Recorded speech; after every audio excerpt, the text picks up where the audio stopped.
우리에게 하나님 은혜를 베풀어 주심을 감사드립니다. 아버지 하나님께서 함께하고 계셔서 주님 오늘도 살았음을 고백합니다. 하나님, 이 늦은 저녁 저희들 주님 앞에 모인 까닭은 아버지가 주신 이 믿음을 고백하고 다시 우리가 살아가야 될 삶을 예배를 통하여 확인하기 원해서입니다. 우리 한 사람 한 사람을 주님 받아주시고 아버지 만나주시고 진실한 신앙으로 주님만을 바라보며 설 수 있도록 도와주시옵소서. 예수님만 바라보고 예수님만 따라가는 저희들 되기 원합니다. 아버지, 우리의 걸음을 인도하여 주시옵소서. 하나님 의지하옵고 예수 그리스도의 이름으로 기도드리옵나이다. 아멘. 우리 같이 찬양하겠습니다.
한번 고백해 볼까요? 나의 힘이 되신 주,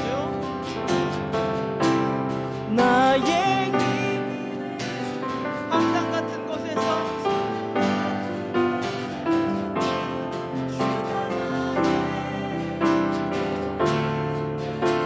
나의 길이 되신 주님,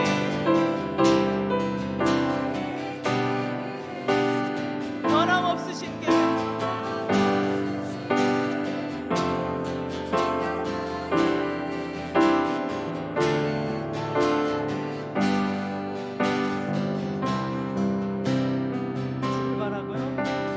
주를 바라며 구한 모든 것 꺼낼 수 없는 마음도 주님 듣고 계시네. 뜻하신 대로 인도하소서. 언제나 주님 따르며 그 곁에 거하리라. 다시 한번 주를 바라며 주를 바라며 구한 모든 것 꺼낼 수 없는 마음도 주님 듣고 계시네. 뜻하신 대로 인도하소서. 언제나 주님 따르며 그 곁에 거하리라. 주와 함께한 고백, 주와 함께한 고백, 내 삶에 채우소서. 나를 향하신 주님의 마음 담아주소서. 주의 품으신 계획 온전히 이루소서.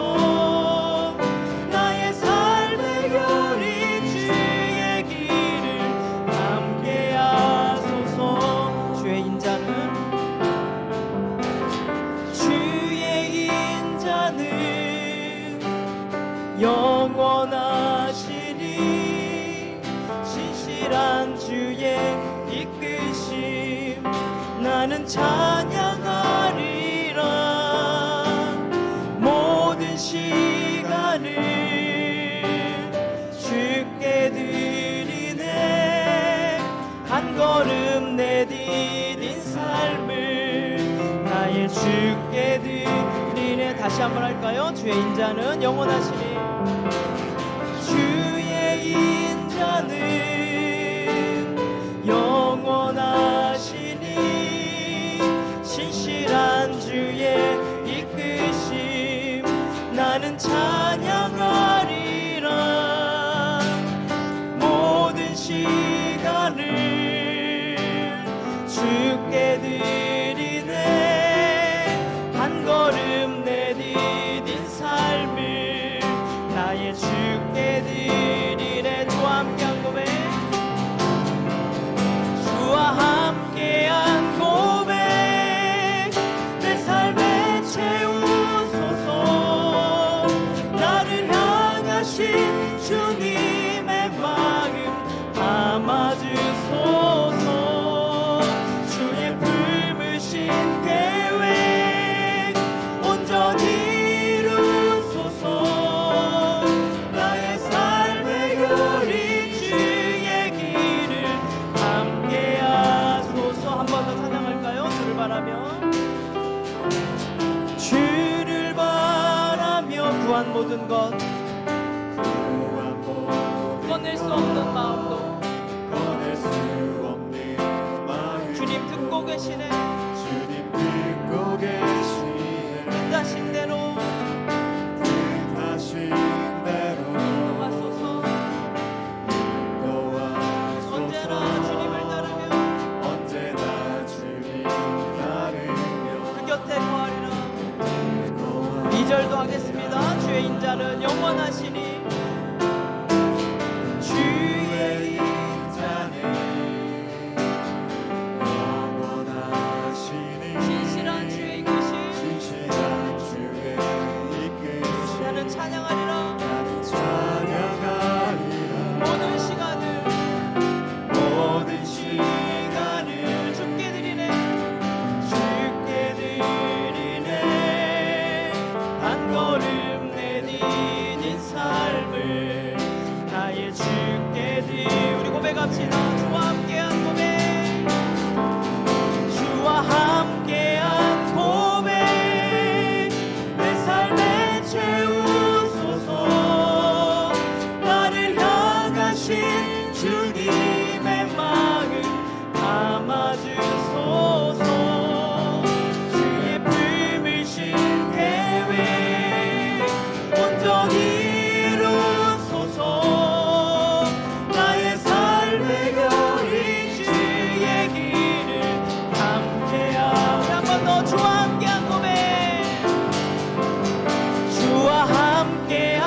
번 더 믿음으로 고백하고 기도하겠습니다. 주와 함께한, 주와 함께한 고백, 내 삶에 채우소서.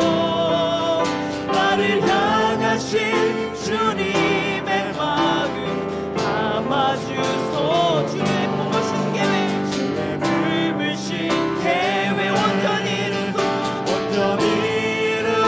이루소서.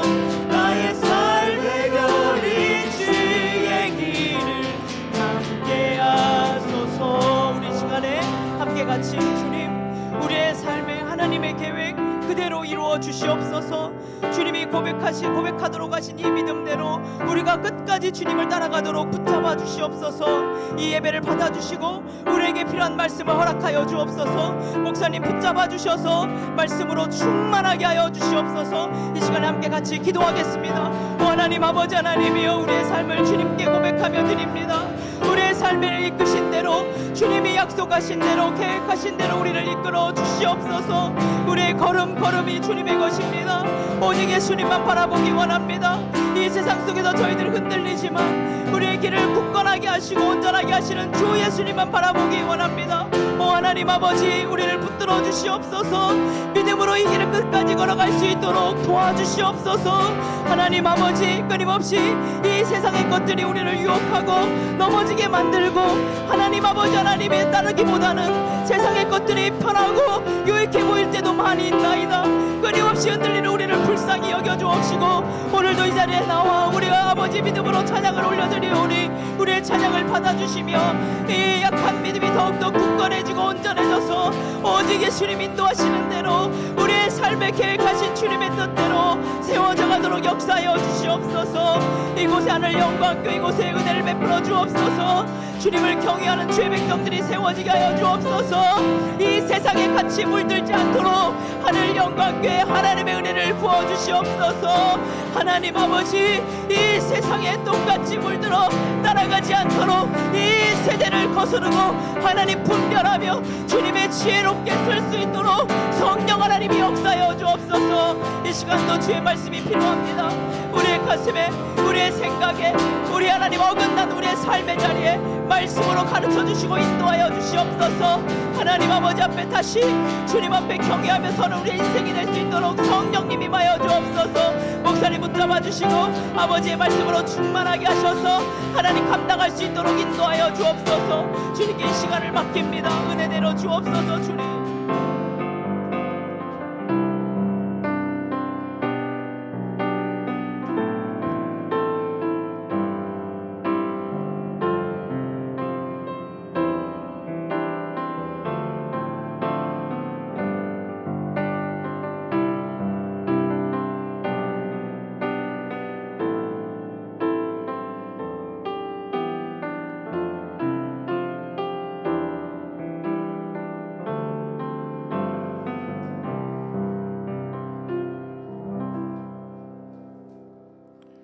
우리를 대표해서 송수경 집사님 기도하겠습니다.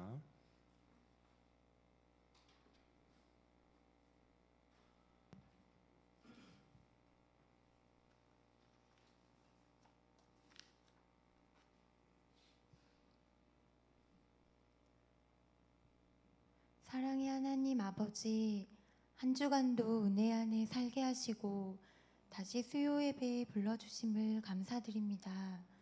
우리를 주님의 기르시는 백성이요 주님 손의 양이라 말씀하신 하나님, 저희에게 약속의 말씀을 주시고 저희 삶을 세심하게 돌보아 주심을 감사드립니다.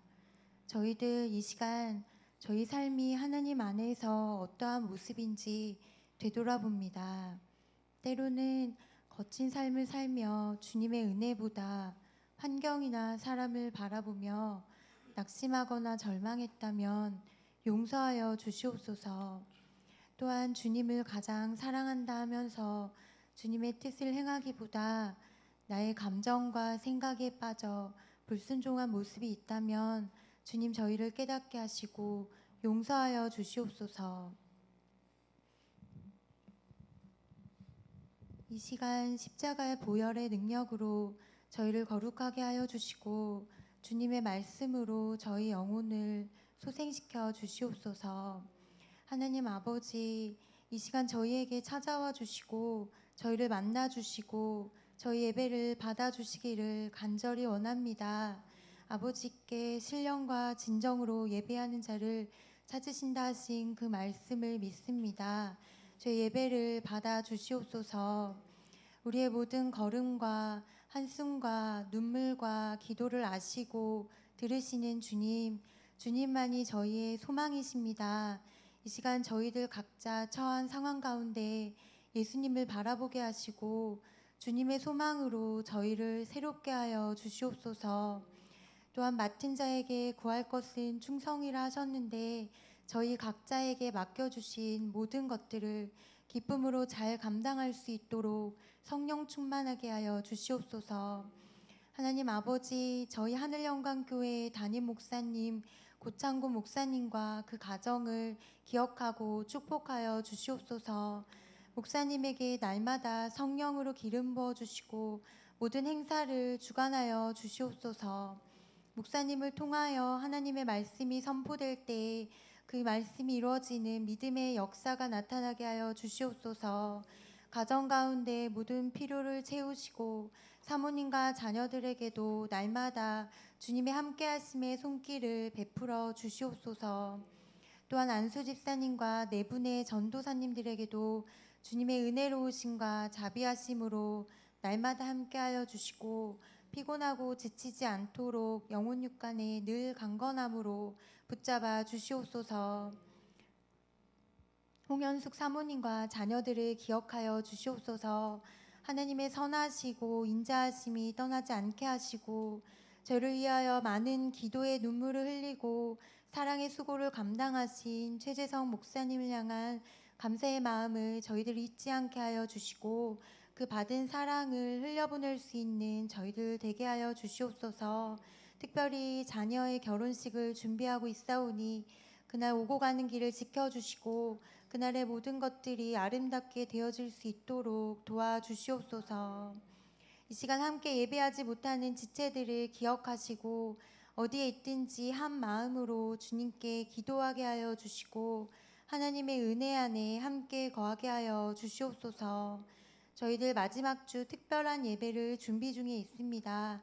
하나님께서 예비하신 모든 즐거움과 회복의 안식을 누릴 수 있도록 저희들 기도로 준비하게 하시고 모든 일정과 계획 가운데 주님 함께하여 주시옵소서. 이 시간도 주님의 말씀이 저희 영혼에 잘 심겨져 열매 맺기를 바라며 예수님 이름으로 기도했습니다.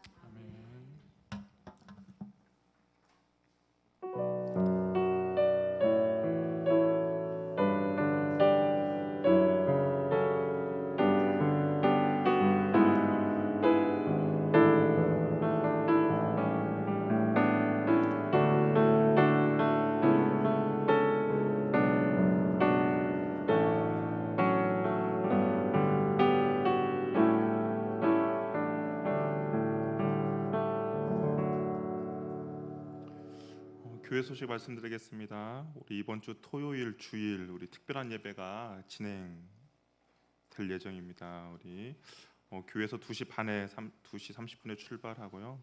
시간과 시간표를 우리 카톡방에 올렸습니다. 확인해 주시고 회비가 있습니다. 1인당 5만 원 이상입니다. 그래서 감동이 되는 대로 더 많이 해주셔서 우리가 즐거운 시간 보내는 시간 됐으면 좋겠습니다. 또 유초동부 및 중고등부가 십자가 캠프를 준비 중에 있습니다. 외부에서 하는 캠프인데요. 우리 아이들이 이 시간을 통하여서 하나님을 만날 수 있는 그런 시간이 될 수 있도록 우리가 기도로 함께 동참해 주시기 바랍니다. 그리고 주양 형제가 6월 3일 토요일 날 우리 결혼식이 있습니다. 우리 시간과 날짜는 우리 주부를 참고해 주시고 우리 결혼 준비하는 과정 가운데 하나님의 은혜와 하나님의 축복이 있을 수 있도록 계속적으로 기도로 동참해 주시기 바랍니다. 특별히 또 한 가지 기도 제목 나눌 것은 우리 박수진 집사님이 병원에 입원하셨습니다.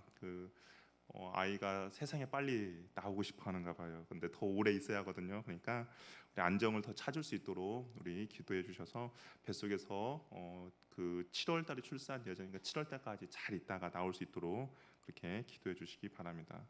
우리 영혼 함께 나눌 말씀은 호세아 6장 1절에서 3절 말씀인데요. 구약성경 1261쪽입니다. 호세아 6장 1절에서 3절 말씀입니다.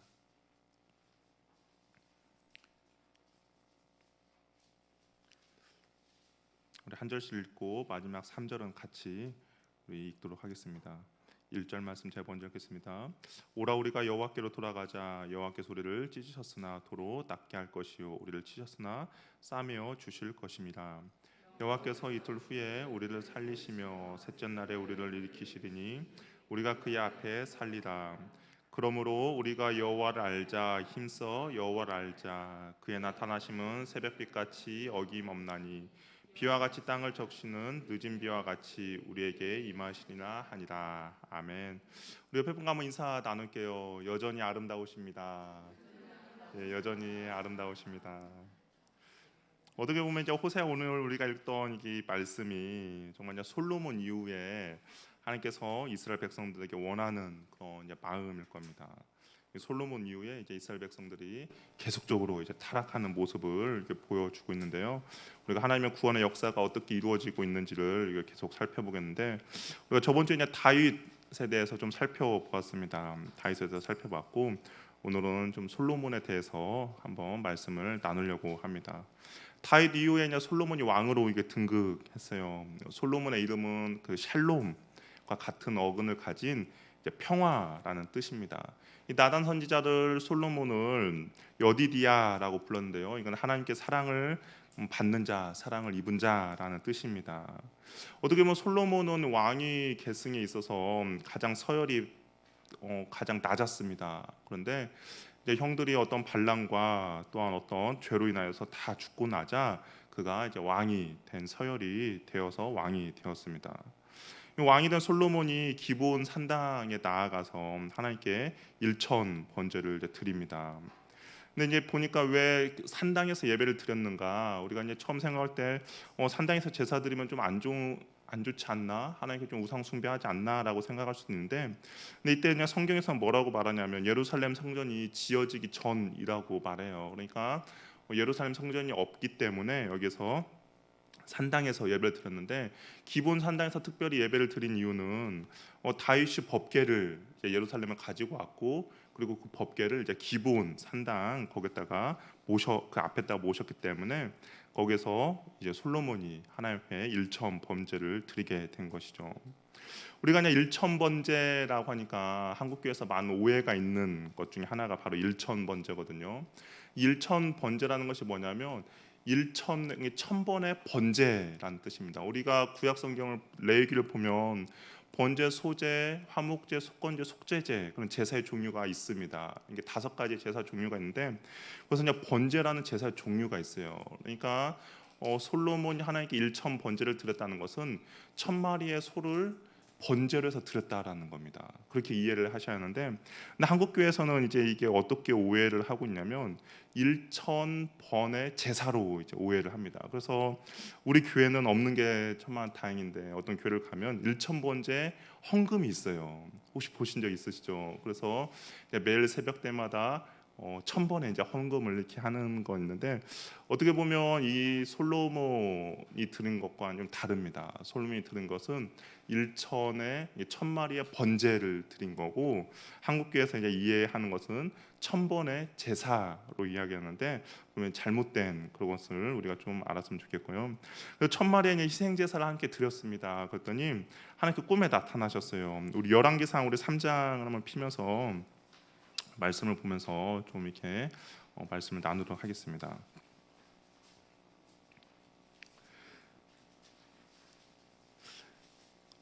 열왕기상 3장 5절을 보면 하나님께서 솔로몬의 꿈에 나타났습니다. 그러니까 그 1000 번제를 하나님께서 이제 받으셨다라는 의미죠. 그러면서 물어요. 내가 무엇을 줄까라고 묻습니다. 그랬더니 솔로몬이 이제 뭐라고 말하냐면, 하나님 앞에 자신을 뭐라고 표현하냐면 나는 작은 종이다라고 표현합니다. 그러니까 자신을 겸손하게 하나님께 나타내는 거죠. 나는 너무나 작다라고 이야기합니다. 그러면서 이스라엘 백성을 하나님의 택하신 백성, 큰 백성이라고 불러요.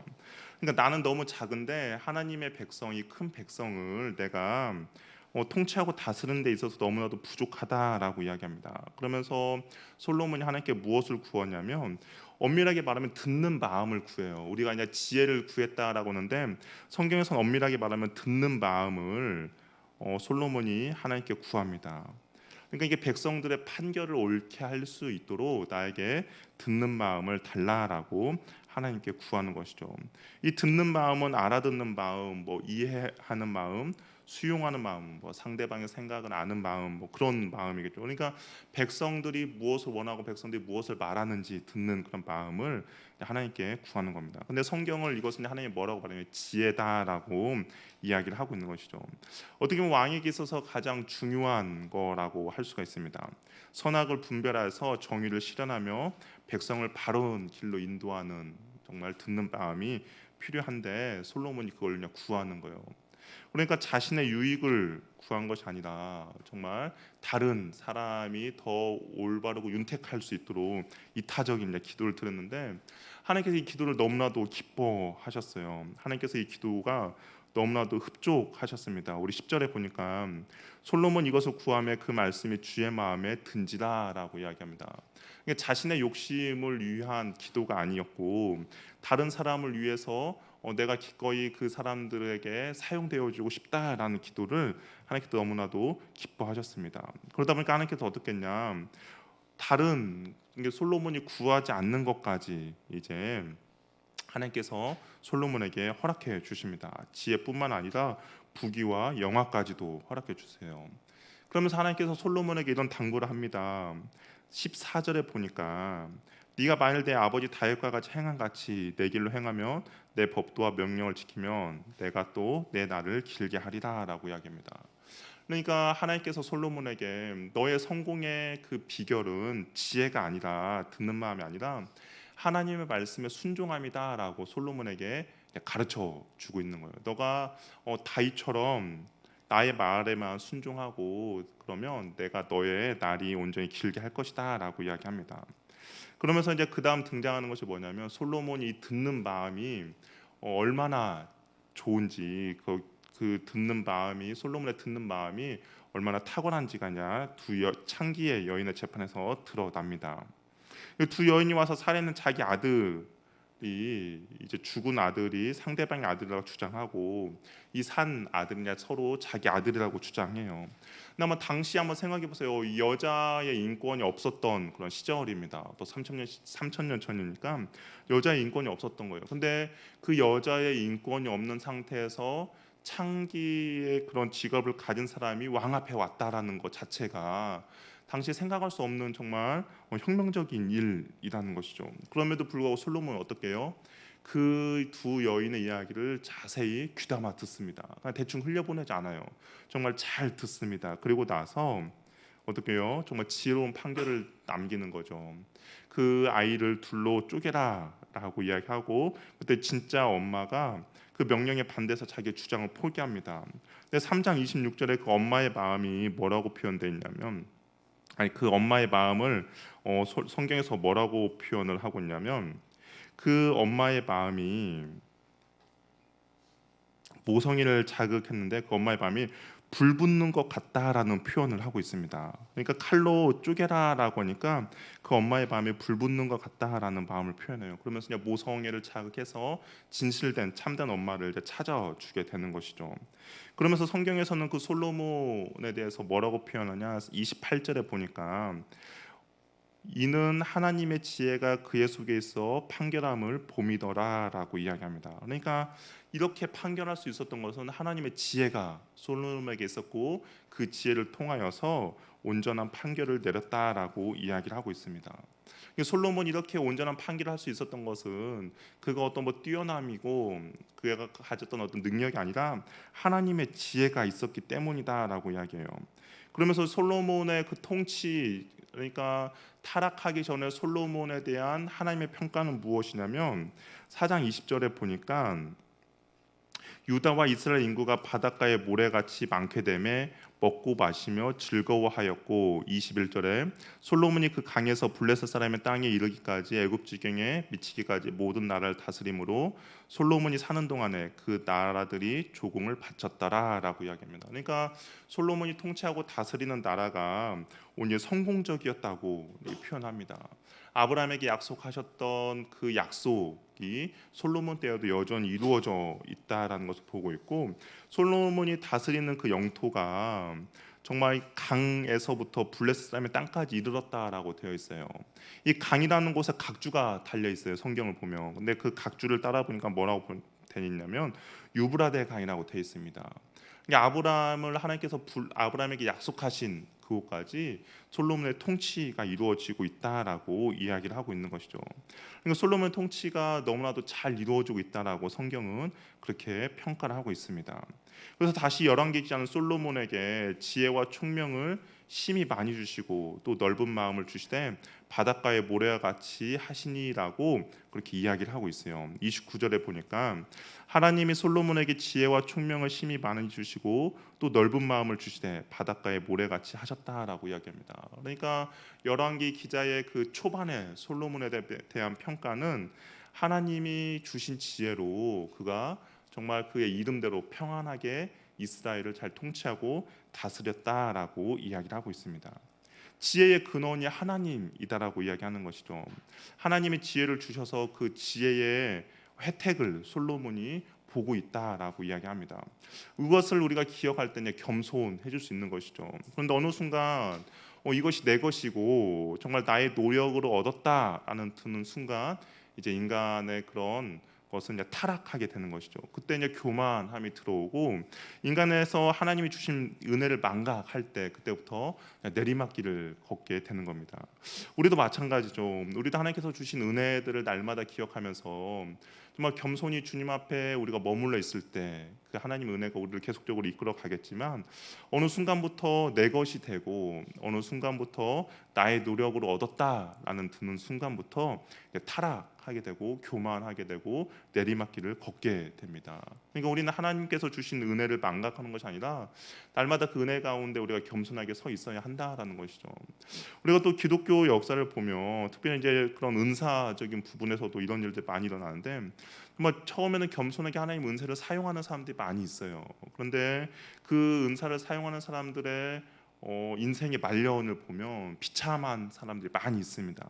그 이유는 다름이 아니라 바로 그것이죠. 어느 순간 하나님께서 주신 은혜가 그냥 내 것이라고 생각이 드는 거죠. 나의 노력으로 얻었다라는 생각이 드는 순간부터 교만하게 되고 타락하게 되고 하나님 은혜를 망각하는 순간부터 이제 내리막길을 걷게 되는 겁니다.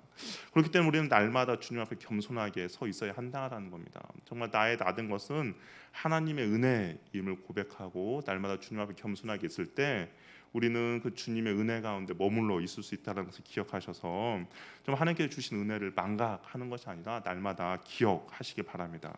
솔로몬은 어떻게 보면 이제 이것을 이제 망각하기 시작한 순간부터 그가 이제 내리막길을 걷기 시작했어요.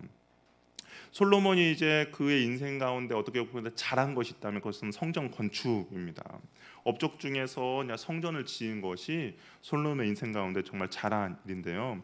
성경에 보니까 솔로몬이 성전을 짓는 것을 이제 그 연대가 표시가 되는데 6장 1절에 보니까 이스라엘 자손이 애굽 땅에서 나온 지 480년이요 솔로몬 이스라엘 왕이 된 지 4년 15월 곧 둘째 달에 솔로몬이 여호와를 위하여 성전 건축하기를 시작하였더라라고 되어 있습니다. 이것을 통하여서 이제 출애굽 과연 연대가 언제인가 사람들이 그 연대를 이제 살펴보는데요. 아마 솔로몬이 왕위에 올랐을 때가 BC 960년으로 이렇게 보고 있습니다. 거기서 480년을 더하면 출애굽 연대가 BC 1440년 정도 아니면 뭐 1446년으로 이제 보고 있는데 이것을 이제 또 다르게 보는 사람들도 있어요. 우리는 약간 이제 보수적인 교단에서는 이 출애굽 연대를 1446년에서 한 1440년으로 봅니다. 그런데 약간 이제 성경을 좀 자유롭게 해석하는 곳에서는 한 1200년대로 이렇게 보는 그런 사람들이 있어요. 뭐 그런 여러 가지 이유들이 있는데 그래도 우리는 이제 합동 교단이니까 출애굽 연대가 한 1400년도 정도 됐다라고 그렇게 이해하시면 좋을 것 같습니다. 그런데 이 솔로몬이 성전을 건축하고 나서 하나님께서 솔로몬에 다시 한번 이야기를 해요. 어떤 이야기를 하냐면 열왕기상 6장 12절 13절을 보면 12절 13절 보니까 네가 지금 이 성전을 건축하니 네가 만일 내 법도를 따르며 내 율례를 행하며 내 모든 계명을 지켜 그대로 행하며 내가 네 아버지 다윗에게 한 말을 네가 확실히 이룰 것이요 내가 또한 이스라엘 자손 가운데 거하며 내 백성 이스라엘을 버리지 아니하리라라고 이야기합니다. 그러니까 하나님께서는 계속적으로 솔로몬에게 뭐라고 이야기해요?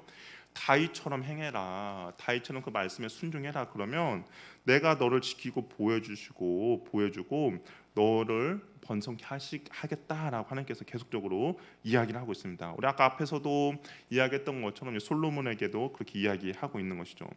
하나님은 솔로몬에게 율법 지킬 것을 계속적으로 명령하고 계십니다.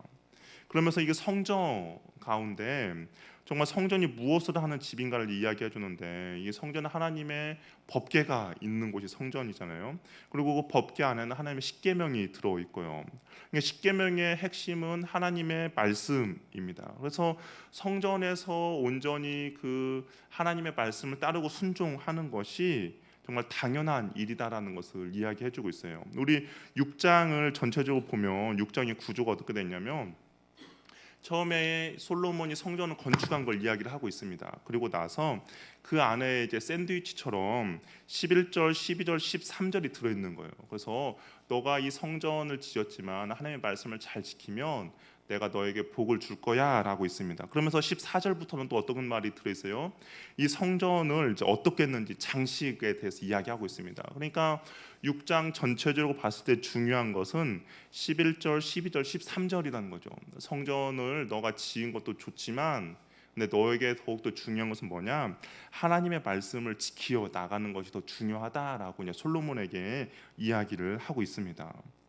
솔로몬이 이렇게 성전을 빨리 지을 수 있는 7년이 걸렸는데 이렇게 빨리 지을 수 있었던 이유는 다름이 아니라 다윗이 성전 설계도와 성전을 지을 수 있는 재료들을 준비해 놓았기 때문입니다. 그래서 성경 곳곳에 보면 다윗이 그런 것들을 준비해 놓았다라고 되어 있고 성전 설계도는 다윗이 임의적으로 한 것이 아니라 하나님께서 다윗에게 성전 설계도를 보여주셨어요. 그리고 그것을 이제 구현해 낼 수 있도록 다윗이 그 성전 설계도를 남겼다라고 이야기하고 있습니다. 그런데 이때부터 솔로몬이 약간 타락하게 되는 그런 복선들이 보입니다. 왜냐하면 7장을 보면 7장 1절에 뭐라고 되어 있냐면 솔로몬이 자기의 왕궁을 몇 년을 지었어요? 13년 동안 건축하였다라고 되어 있습니다. 한번 생각해 보세요. 성전이 몇 년 동안 지었다라고 했죠? 7년 지었습니다. 성전이 7년을 지었는데 자신의 왕궁은 몇 년을 지었어요? 13년을 지었다라고 되어 있습니다. 그리고 나서 성전 이 6장과 7장을 다시 한번 이제 전체적으로 보면 아까 6장은 성전에 관한 이야기라고 했잖아요. 근데 성전에 관한 이야기인데 이 7장 1절부터 12절을 보면 어떤 이야기가 나오냐면 솔로몬이 자기의 궁전을 지은 이야기가 나옵니다. 그러니까 6장은 성전 이야기 나오고 7장 1절에서 12절은 그 자신의 왕궁을 지은 이야기가 나와요. 그런데 13절부터는 또 어떤 이야기가 나와요? 성전에 관한 이야기가 나옵니다. 그러니까 그 중심에 뭐가 들어있냐면 솔로몬이 자신의 궁에 관한 이야기가 이 7장에 들어있다는 거예요. 어떻게 보면 6장, 7장을 기록하면서 이게 성경 기자가 그 중간에 솔로몬이 지은 왕궁에 대한 이야기가 들어있어요. 그런데 이 왕궁에 대한 이야기를 들어보니까 하나님의 성전보다 더 크게 지었습니다. 하나님의 성전보다 더 크게 지었고 하나님의 성전보다 더 웅장하게 지었고 그리고 건축 기간도 더 길었어요. 그러면서 7장 12절에 뭐라고 되어 있냐면 또 큰 뜰 주위에 다듬는 돌 세 켜와 백향문 두꺼운 판자 한 겹을 놓았으니 마치 여호와의 성전 안뜰과 주랑에 놓은 것과 같더라라고 되어 있습니다. 그러니까 자신의 자신의 왕궁을 성전보다 더 크고 화려하게 지었는데, 근데 그 내부 인테리어나 외부 인테리어 어떻겠냐? 성전처럼 화려하게 해 놓았다라고 되어 있습니다. 그러면서 이제 13절부터 다시 성전에 관한 이야기를 하고 있는 것이죠. 성경에서는 이 부분에 대해서 어떤 평가를 하진 않아요. 성전에서는 뭐 솔로몬이 이랬다라고 평가하지 않습니다. 그런데 독자들은 이 부분을 읽으면 이제 고개를 갸우뚱하게 하는 것이죠. 하나님의 성전은 7년인데 자신의 왕궁은 13년이야. 그리고 자신의 왕궁 가운데 있는 이 모든 것들이 더 화려하고 웅장하고 심지어는 성전과 똑같이 지었네라고 이제 약간 고개를 갸우뚱하게 되는 것이죠. 자신의 집이 성전보다 더 크고 좋네라고 이제 독자들은 이제 판단하게 되는 것입니다. 그러니까 어떻게 보면 솔로몬이 그 타락하게 되는 그 복선이 여기에서 이미 성경에서 보여주고 있다라는 것이죠. 성전을 다 지었습니다. 성전을 다 짓고 나서 솔로몬이 하나님께 이제 제사를 드려요. 그리고 그랬더니 하나님의 영광이 구름에 그냥 성전에 가득 차게 됩니다. 그 여호와께서 성전에 임하신 것을 이제 표현하고 있는 것이죠. 성막을 모세가 처음에 짓고 하나님께 제사를 지냈을 때 하나님의 영광이 그 성막 가운데 가득 차 있었던 것처럼 이 솔로몬의 성전 가운데도 첫 제사를 드리고 나니까 하나님께서 그 성전에 임한 것을 볼 수가 있습니다. 그러고 나서 솔로몬이 하나님께 기도를 해요. 그래서 열왕기상 8장을 보면 솔로몬의 기도가 이렇게 나오는데 특별히 이게 30절을 보면 우리 30절 말씀을 한번 같이 읽어볼까요? 8장 30절 말씀을 한번 같이 읽어보겠습니다. 같이 한번 읽을게요. 시작.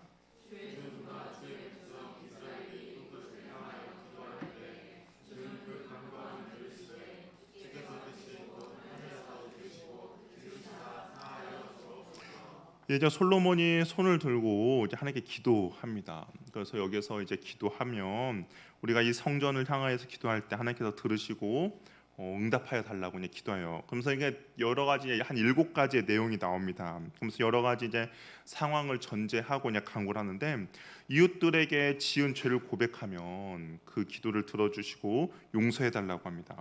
그리고 나라를 위해서 기도하면 그리고 그 기도를 들어 회복시켜 달라고 하고 만약에 불순종으로 인하여서 비가 내리지 않을 때 기도하면 비를 달라 하고 혹시 전염병을 내리실 때 기도하면 거두어 달라고 혹시 나라가 망해서 포로로 끌려갔다 할지라도 이 성전을 향하여 기도하면 돌아오게 해달라고 그리고 심지어 이방인들 가지고 이 성전을 향해서 기도하면 들어달라고 간구하는 것이죠. 우리가 이걸 기도를 보면 다니엘이 하루에 3번 예루살렘 성전을 향해서 기도하는 근거가 아마 이 솔로몬의 이 기도문의 근거로 인하여서 다니엘이 그렇게 기도했던 겁니다. 뭐냐면 나라가 망해서 포로로 끌려갈다 할지라도 이 성전을 향해서 기도하면 돌아오게 해달라는 이 간구의 말씀에 근거해서 다니엘이 예루살렘 성전을 향하여서 무릎 꿇고 그렇게 하루에 3번 기도했던 겁니다. 이 포로로 끌려갔다라는 것은 신명기를 보면 이스라엘 백성이 하나님의 언약을 어겨서 포로로 끌려가는 하나님의 심판이거든요. 그럼에도 불구하고 그곳에서 우리가 회개하며 주님께 기도할 때 하나님께서 우리를 돌아오게 해달라는 그런 간구가 여기 있습니다. 그래서 성전을 향해 기도할 때 하나님이 들으시고 우리를 용서해 달라고 이제 이야기를 하고 있는 것이죠. 그래서 하나님께서 그 솔로몬의 꿈에 또 나타나세요. 그래서 그의 내가 너의 이 간구를 들어주겠다라고 이야기합니다. 성전을 거룩하게 구별하며 하나님의 이름으로 그것을 두고 하나님의 눈과 마음이 항상 그곳을 향하겠다라고 약속을 해주십니다. 그래서 9장 3절을 보니까 하나님께 그렇게 이야기하세요. 여호와께서 그에게 이르시되 네 기도와 네가 내 앞에서 간구한 바를 내가 들었은즉 나는 네가 건축한 이 성전을 거룩하게 구별하며 내 이름을 영원히 그곳에 두며 내 눈길과 내 마음이 항상 거기 있겠다라고 하나님께서 약속을 해주십니다. 그런데 이제 어떤 일이 벌어지냐면 하나님께서 그렇게 약속을 해주시는데 하나님께서 그럼에도 불구하고 한 가지 어떤 조건을 거세요. 어떤 조건을 거시냐? 우리 6절, 7절 우리 한번 같이 읽어보도록 할게요. 6절, 7절 같이 한번 읽겠습니다. 시작. 너희 자손이 아주 돌아서서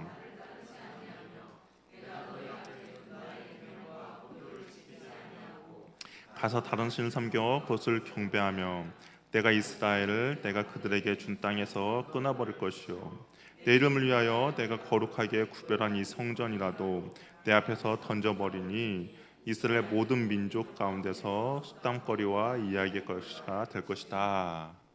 그러니까 하나님의 말씀대로 순종하지 않고 그러면 이 성전도 내가 다 회파할 것이다라고 어떻게 보면 하나님의 경고의 말씀도 솔로몬에게 하고 있는 것이죠. 그러니까 하나님께서는 계속적으로 솔로몬에게 이야기를 하고 있는 거예요.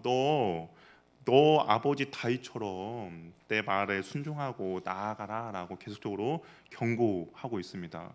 어떻게 보면 솔로몬이 본받고 나아갈 모델이 이제 다윗인 것이죠.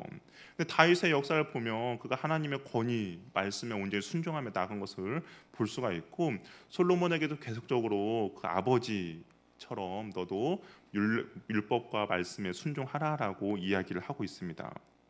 근데 이 솔로몬이 율법에 순종하기 위해서는 그의 마음이 중요한 거죠. 정말 하나님의 말씀 가운데 순종하겠다라는 마음이 중요해요. 그래서 9장 4절에 보니까 이렇게 되어 있어요. 네가 만일 내 아버지 다윗이 행한 같이 마음을 온전히 하고 바르게 하여 내 앞에서 행하며 내가 네게 명령한 대로 온갖 일에 순종하여 내 법도와 율례를 지키며이라고 합니다. 이게 하나님 앞에 순종하고 안 하고의 그 중심은 무엇이냐? 바로 마음이라는 거죠. 마음을 내가 어떻게 먹고 어떻게 결단하느냐에 따라서 내가 하나님의 말씀 가운데 순종하느냐 순종하지 않느냐가 결정이 된다라는 겁니다. 근데 솔로몬이 어떻게 했냐? 그 마음을 온전히 지키지 못한 것을 볼 수가 있습니다. 그래서 솔로몬이 성전 건축 이후에 솔로몬의 통치는 상당히 부정적으로 성경이 기록하고 있어요. 근데 그 솔로몬이 그 가장 부정적으로 기록한 것 중에 첫 번째 원인은 무엇이냐? 바로 정략 결혼 때문입니다. 이방 연인들과 결혼을 했어요. 그래서 11장 13절에 보니까 11장 3절을 보면 왕은 후궁이 700명이요 첩이 300명이라 그의 여인의 왕이 마음을 돌아서게 하였더라. 이 첩하고 후궁하고 첩이 차이는 뭔가는 잘 모르겠어요. 근데 아무튼 많은데, 근데 그 여인들이 어떻게 했냐? 그의 마음을 돌아서게 하였다라고 되어 있습니다. 그러니까 하나님께서 신명기 17장을 보면 왕으로서 하지 말아야 될 규칙들이 있잖아요. 근데 그 규칙들 중에서 병마를 많이 두지 말고 아내를 많이 둘지 말고 은금을 많이 쌓지 마라라고 하나님께서 명령하셨는데, 근데 이 세 가지를 솔로몬이 다 어깁니다. 한 가지도 지킨 것이 없어요. 그래서 그 병마를 많이 두지 말라라는 말씀은 10장 21절 14절부터 이게 쭉 보면 솔로몬이 하나님의 말씀과 너를 얼마나 순종하지 않았는가를 보여주는데, 특별히 26절에 보면 10장 26절 보면 솔로몬이 병거와 마병을 모음에 병거가 1,400대요 마병이 12,000명이라 병거성에도 두고 예루살렘에도 두었다라고 되어 있습니다. 그러니까 많은 숫자를 두었다라고 이야기를 하고 있는 것이죠.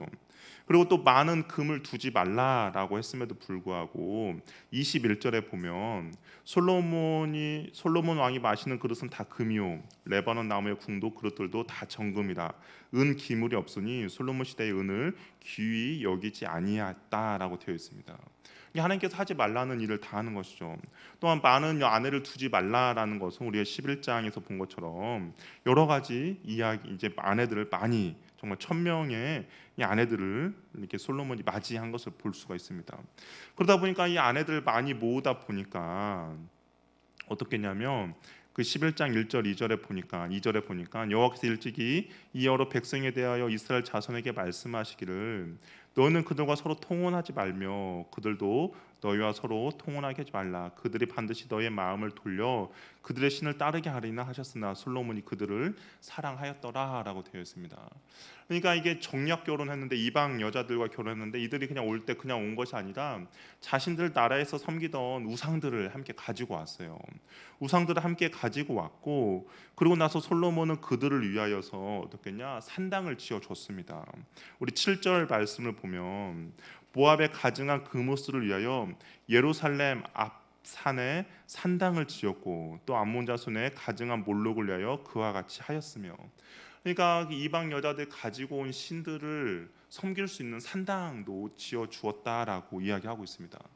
솔로몬, 우리가 그냥 솔로몬을 생각할 때 너무 이렇게 긍정적으로 생각을 해요. 긍정적으로 하나님의 지혜가 있고 너무나 좋다라고 긍정적으로 생각을 하는데, 근데 어떻게 보면 솔로몬이 이스라엘을 분열시킨 그 원인 제공자가 바로 솔로몬이거든요.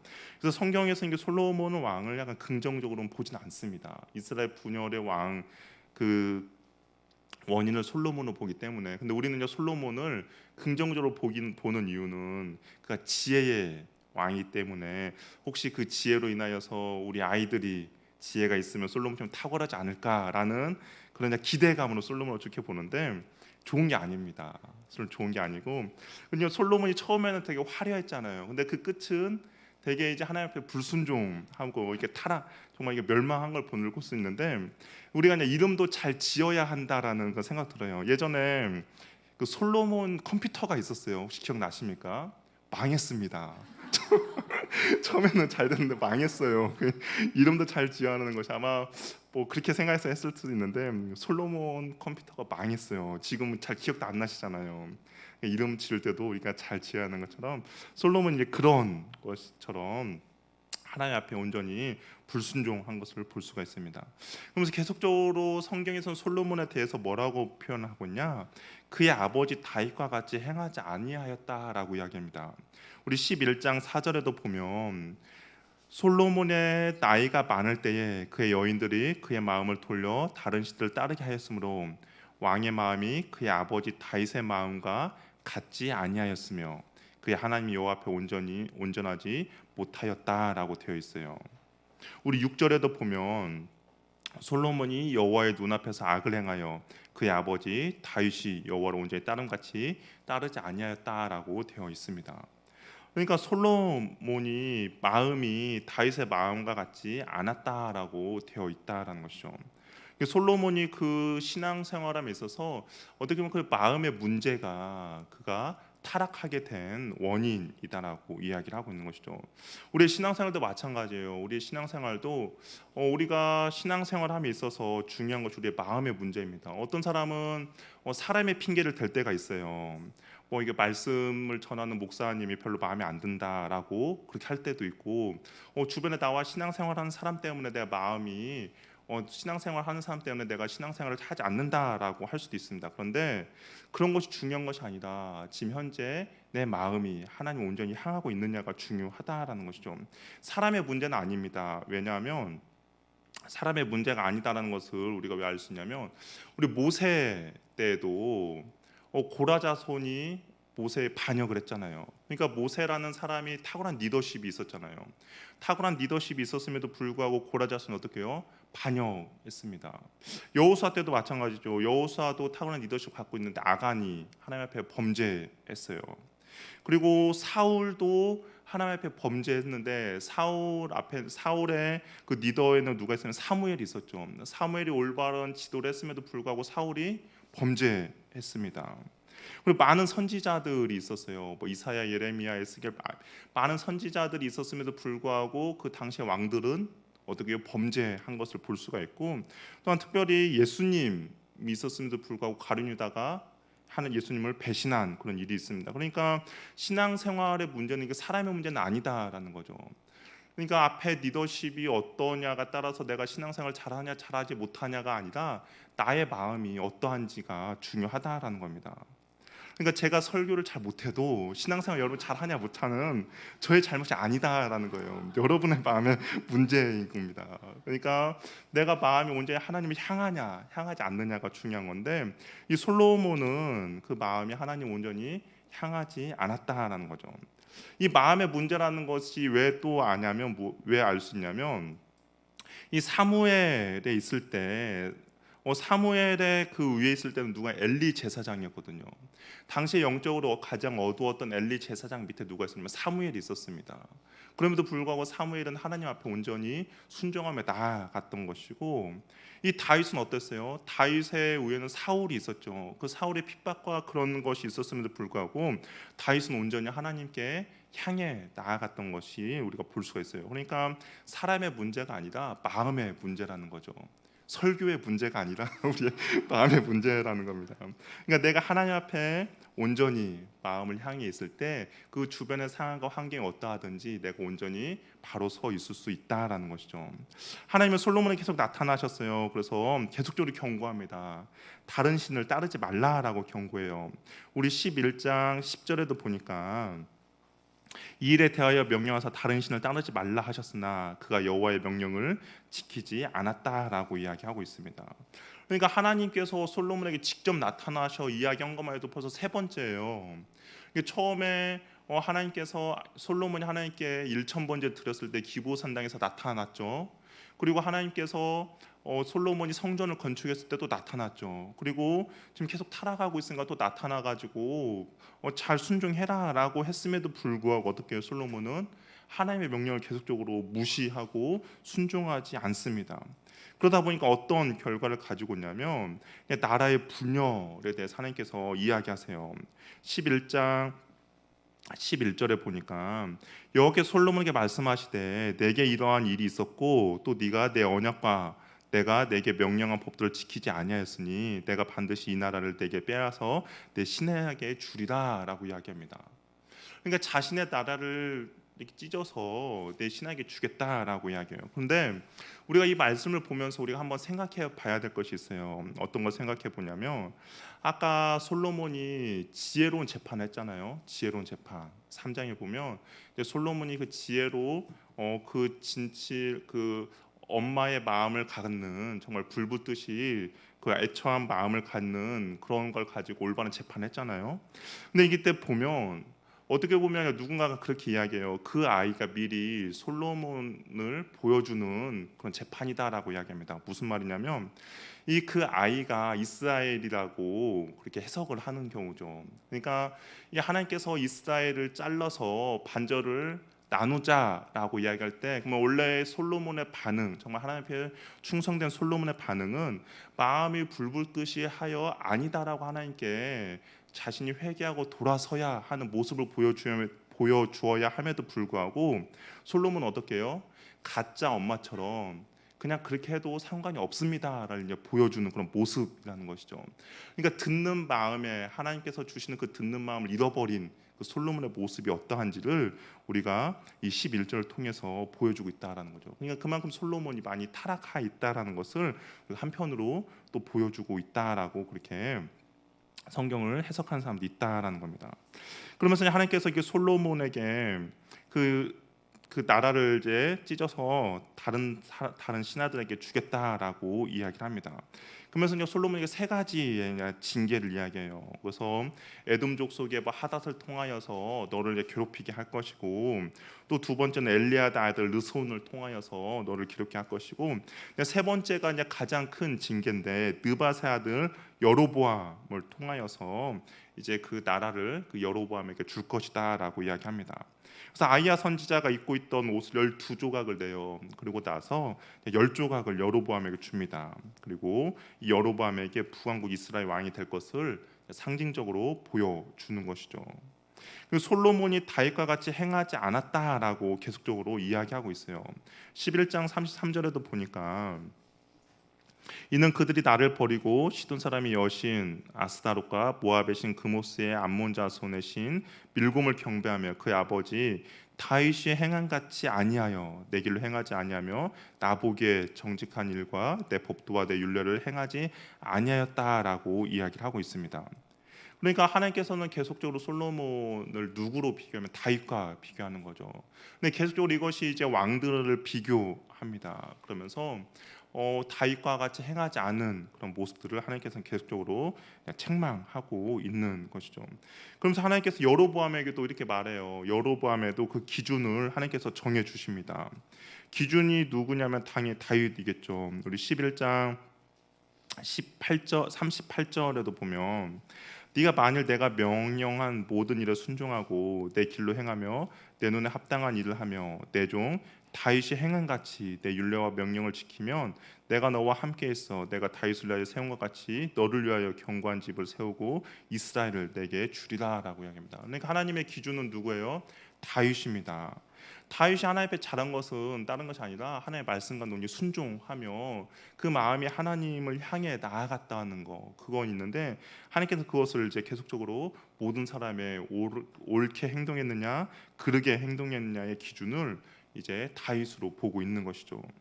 그러면서 여로보암에게 이제 하나님의 말씀을 순종할 것을 명령하십니다. 38절에서 이제 말한 것처럼 그렇게 하는데, 그래서 율법을 지키며 너의 나라가 굳건하게 될 것이다. 여로보암이 이스라엘 왕이 되어 견고한 나라를 세울 수 있는 비결은 뭐 정치, 경제, 군사적인 역량이 아니라 여호와의 율법에 순종하느냐 불순종하느냐에 따라서 이제 달라지는 것이죠. 그래서 만약에 여로보암이 하나님께 순종하면 그의 나라는 더욱더 견고해지고 온전히 세워질 것이고, 만약에 그가 하나님 말씀대로 순종하지 않으면 그의 나라도 멸망하게 될 것이라는 것을 이제 보여주고 있습니다. 그래서 결국 솔로몬은 어떻게요?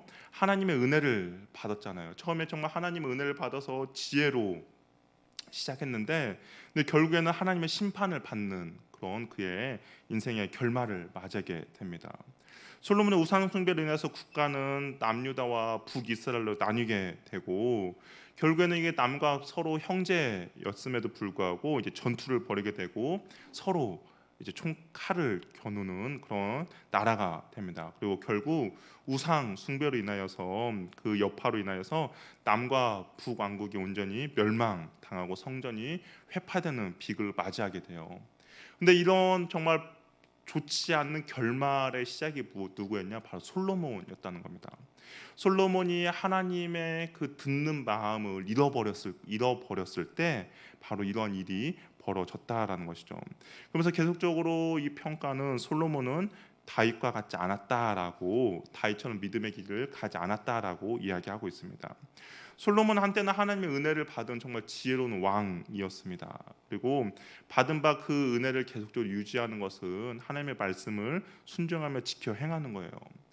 그런데 다윗도 그 마지막 유언이 뭐였냐면, 솔로몬에게 마지막 유언이 뭐였냐면, 네 하나님 여호와의 명령을 지켜 그 길로 행하여 그 법률과 계명과 율례와 증거를 모세 율법에 기록된 대로 다 지키라는 거였어요. 그러니까 다윗도 그가 마지막 숨을 거두면서 솔로몬에게 하나님의 말씀을 온전히 지키라라는 유언을 남겼음에도 불구하고 솔로몬은 그 아버지의 마지막 유언도 지키지 않았습니다. 그리고 하나님께서 그에게 나타나셔서 경고하셨음에도 불구하고 순종하지 않았다라는 것이죠. 솔로몬이 하나님의 말씀에 순종했을 때 그 이름의 뜻대로 정말 평안과 샬롬이 있었는데, 솔로몬이 다른 신을 쫓고 하나님의 말씀 가운데 순종하지 않고 언약을 버리니까 어떻게 돼요? 찢겨짐과 그리고 나라가 둘로 분열되는 그런 결과를 가져오게 되었다라는 겁니다.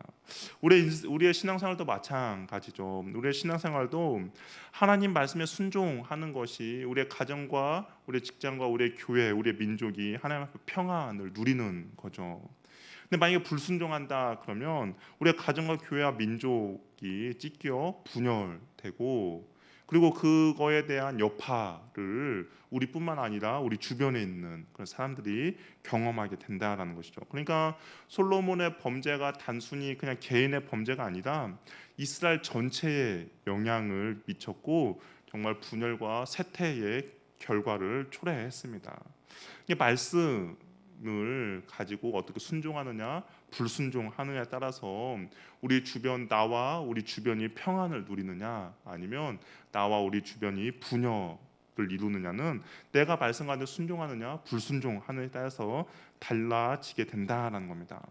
말씀을 우리의 삶의 기준으로 삼아서 나아갈 때 하나님께서 우리에게 평안과 정말 샬롬을 허락해 주시겠지만, 말씀이 우리의 기준이 아니라 우리가 세상을 기준으로 살아갈 때는 우리에게는 분열과 그리고 그런 죄에 대한 결과만이 우리의 삶에서 나타나게 된다라는 겁니다. 저와 여러분이 정말 말씀을 우리의 삶의 기준으로 삼으시길 바랍니다. 계속적으로 말씀하는 것처럼 솔로몬이 다윗과 같이 행하지 아니하였다. 그가 다윗이 하나님의 말씀과 율법과 규례를 지킨 것처럼 솔로몬은 지키지 않았다라고 책망하는 것처럼 우리가 정말 하나님의 말씀을 다윗처럼 온전히 지켜 나가시길 바랍니다. 그럴 때 하나님께 주시는 그 샬롬이 저와 여러분 삶 가운데 온전히 나타나게 될 것입니다. 초반에 다윗을 평가할 때 열왕기 기자는 너무나도 정말 평화롭고 정말 다윗의 그 솔로몬의 샬롬이 얼마나 좋은지를 보여줬는데 그가 타락하고 나니까 그에게 있어서 얼마나 좋지 않는 죄의 결과들이 있는 것을 본 것처럼 우리가 주님의 말씀을 기준으로 삼아서 날마다 순종하며 나아갈 때 하나님께서 그 주시는 평안이 우리의 가정과 우리 교회 가운데 있게 될 것입니다. 그 은혜를 누리는 저와 여러분이 되기를 바랍니다. 우리 함께 찬양하면서 우리 함께 나갈 텐데요.